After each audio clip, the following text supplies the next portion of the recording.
communist movement. That's just the cover. The big banks that own the insurance companies want to make everybody buy insurance. Then it lets the government decide what care you get. So it's really a fascist model, even worse than socialism if that's possible. And so, yes, I saw whole stacks of articles the last 3 days getting everybody ready for the Supreme Court to rule. You bet the government's going to make you buy things. Got to buy it from the company store. And government's taking over health care. So you're going to pay for all this, and then you're not going to be eligible for the medical care. So it's like our own writer, Paul Watts, has been sick for over a month with a chest cold. He goes to the government doctor, and they go, "We're not giving you antibiotics, Jack." And he's like, "Well, let me go see a private practitioner." They're like, "We decide if you can go see somebody. Only the elite can see that. Even if you have the money, sorry, here's a bag of aspirin. Get well or die." In fact, if you go to INFOWARS.com real quick, we have an incredible graphic up there that's Planned Grandparenthood, the death panels, where you get bonus credit for going ahead and euthanizing grandpa and grandma. There it is. And this is actually what they're saying. They're saying in the bioethics journals, kill grandma, kill up to 3-year-old children that are healthy. This is when you get into a socialized system with fascists on top of it. They get everybody fighting over resources. And Bill Gates says to teachers at a meeting a few years ago, kill grandma and get 10 jobs. And the teachers clapped, "Murder! Kill him! Oh, look at grandpa. Oh, look, Junior's getting the money." Of course, he'll be killed later as well with his soft kill weapon. See, they got to get rid of health care because they're soft killing everybody with the cancer viruses because the government loves you so much. And a lot of members of the elite are going to be dying too. This is like just giving over to psychopathic systems. We're living in a science fiction movie, folks. We're living in a nightmare. Let's shift gears now to the next article. DHS raids home to seize deadly hair straighteners. I have this article right over here. It's at INFOWARS.com. But don't worry, the government's doing all this for our own safety. DHS raids home to seize deadly hair straighteners. That's even more ridiculous than when I've seen them raiding Amish with milk, or DHS involved going after lemonade stands. Federal agency founded to fight terrorism continues war on grooming appliances. Yes, it's going on to keep us safe. But that's okay. 2 weeks ago, the head of the CIA, General Petraeus, said, you know what? All of your new appliances, when you pay for them, have backdoor tech built in with data over power lines and wireless, your washing machine, your iPhone, to track you. And Paul Watts has got an article out today. Everything is spying on you. Forget 1984. The Internet of Things is the ubiquitous surveillance grid, and it's all there. The schools watching your kids over the, quote, free laptops you paid for with tax money. It's all there. It's all happening, and we've been proven right yet again.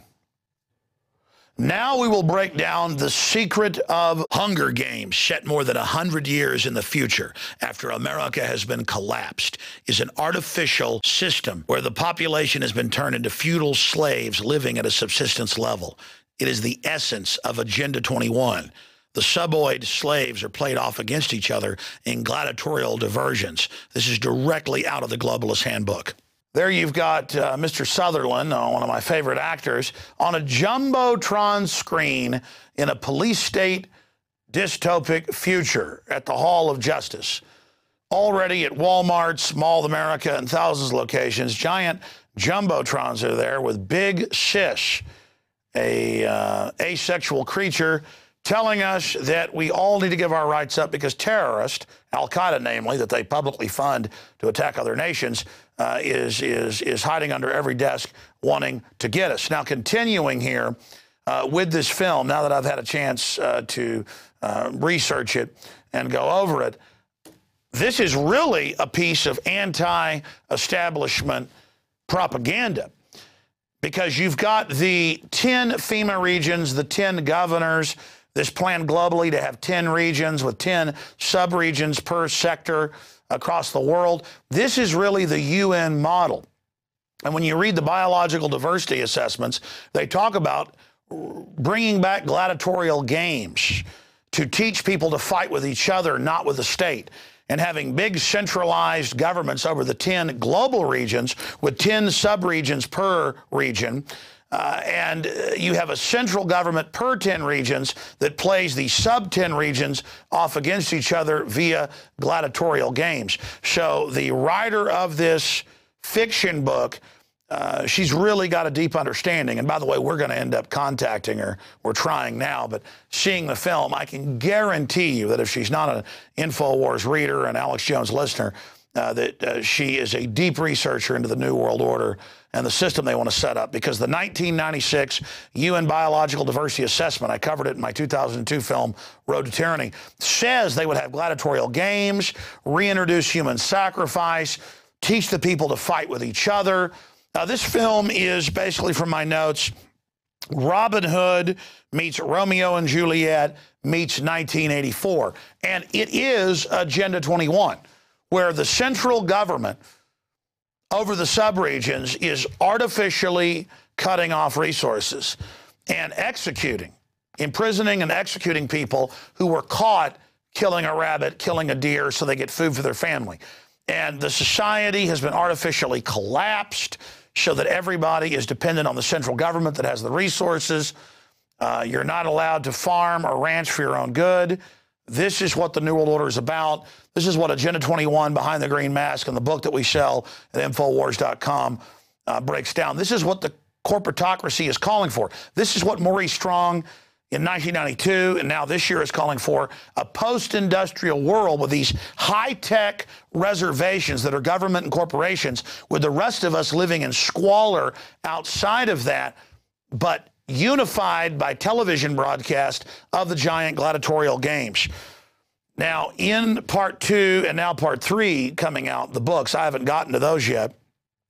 I'm talking to fans of it, though. I've got friends and family that are. It's more of a message of revolution against this. So Hollywood, in its desperate attempt to stay relevant, is more and more adopting the culture of resistance to these eugenics, post-industrial, deindustrialization cult, and people are really starting to wake up. So that is exciting, and we'll have some more reports and reviews on the Hunger Games. Also saw a film on DVD that I think is pretty impressive called In Time, with Justin Timberlake, of all people, but it is a powerful message of the elite being able to live forever, but needing to reduce population to do it because you can't have too many people. That's also what this is all about. And we're also going to be reviewing here with a sneak peek months before it's out, coming up this Thursday, Prometheus, the Ridley Scott film. So you want to stay with us on that. But you know, I wrote a lot of notes here. I kept hearing about the Hunger Games, too busy to get focused on it. Now I've had a chance to see it. It's got Woody Harrelson in it as one of the trainers of the people that are involved, as one of the winners of the Hunger Games, where you've got, again, children, the youth, being sacrificed by the central government in a gladiatorial event. That's the tropism developed by every other authoritarian system in history, whether it was the Aztecs, the Babylonians, the Greeks had human sacrifice, the Romans, that's what the gladiatorial events were. All of this, human sacrifice in every single culture, ritualized warfare, because the elites are basically culling the population. This is an ancient truth, and that's why Hunger Games is so powerful. Any film that is extremely successful has a couple things behind it. A, the system pushes it. But more importantly, B, it has to trigger archetypal truths that we already know are there. And finally, it has to be presented in a powerful fashion. And so I'm not saying Hunger Games is even good in the final equation, because the system has put it out to people. They believe the public's so dumbed down, this will condition people to accept this future, which is what the UN and others are actually pushing. It's incredible. This is something they're actually pushing, a rewilding, going back to primitive times, gladiatorial events, human sacrifice. The UN actually calls for this, cutting off resources artificially to control populations, because a true renaissance of clean energy, new systems, free energy systems threatens the monopoly. So the elite who are facing that are deciding to go into a new dark age where they have life extension and they have all these new systems, but that's blocked off from us. We're in a new dark age. They ascend to the next level with the Promethean fire. That is their plan. The question is, will you let them do that? You see, they know that you can never be given access to any of this or even know that it exists, or you'll completely rebel and they'll lose their monopoly of power through the technological revolution. Because technology's a multifaceted sword with hundreds of edges. It's not just double-edged, good or evil. It has a fractal design of 6 dimensions of possibilities, and we make the future. That's why they want us walled off in this matrix-like system of American Idol and NFL, totally feeling inadequate via the Madison Avenue brainwashing system, with endless recruiting ads showing women rebelling against their boyfriend by shaving their heads and marrying the state and joining the Marine Corps. We're going to show that tomorrow night. I mean, sick stuff. So you can be injected with binary weapon systems and die young and be chewed up by DU.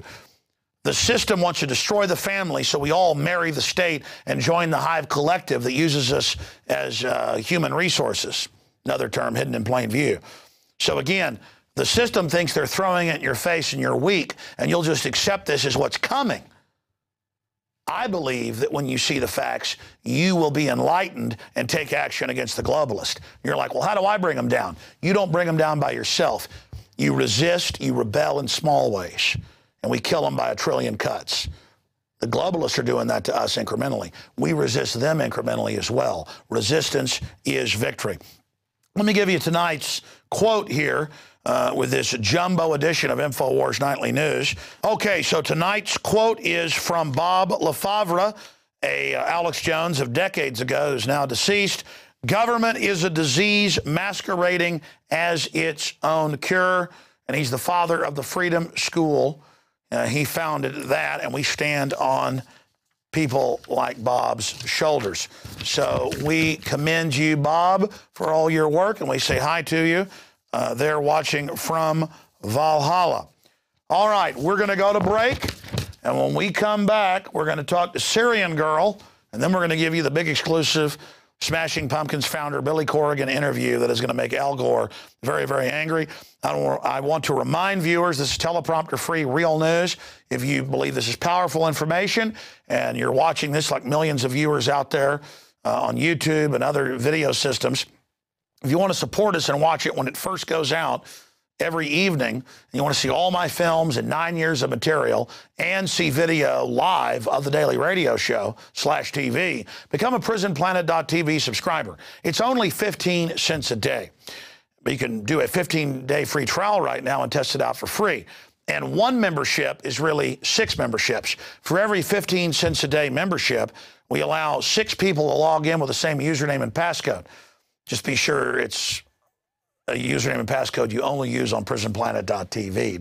Don't share it if it's on your bank account and stuff. But you create your own username and passcode, and you share it with up to 5 other people, and you can simultaneously be logged in. So that's 6 memberships for $5.95 a month, or roughly 15 cents a day. And it is your support of the InfoWar that has made all of this possible. We'll be right back with Syrian Girl.